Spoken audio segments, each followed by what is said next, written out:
Куклен театър Георги Митев ви поздравява със Световния ден на кукления театър. Отварям очи и виждам светлина. Светлината на прожекторите. Тя ме заслепява и аз усещам как се отделям от тялото и се издигам високо, високо. Летя. Минавам над страни, океани, континенти. Стигам звездите. Светът се превръща в приказка. Най-вълшебната приказка, за която съм мечтал цял живот. Тази приказка, която актьорите разказват десетки години. И още толкова ще продължат, и още много по толкова, докато има земя, хора и звезди.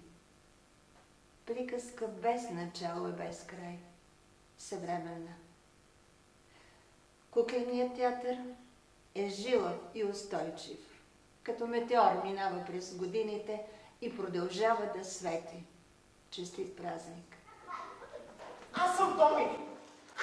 А пък аз съм Пипилотка, Викторията, Размерата, Ментолка, Ефраимова, дългото чорапче! Ека! Ей, много е дълго, не мога да го запомня. Казвате ми само Пипи. Пипи! Да, ами ти? Аз съм Томи! Томас! Какво? Ние поддържаме стриктно външния си вид. Аника? Пипи, Пипи, Аника. Томи, тръгваме! Томи, тръгваме!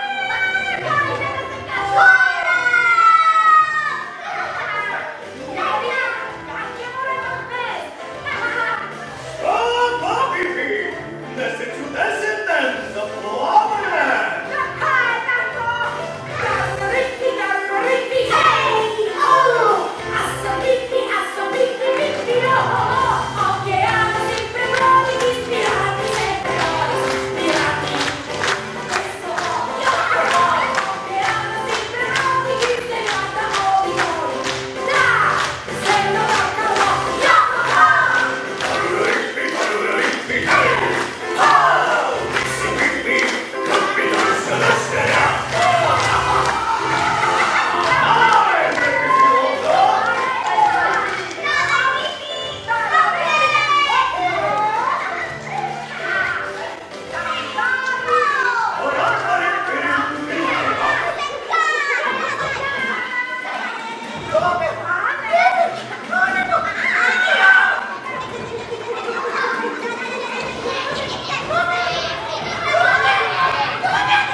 Звучна целувка и сочна прегръдка. Поздрави, твой стар татко крал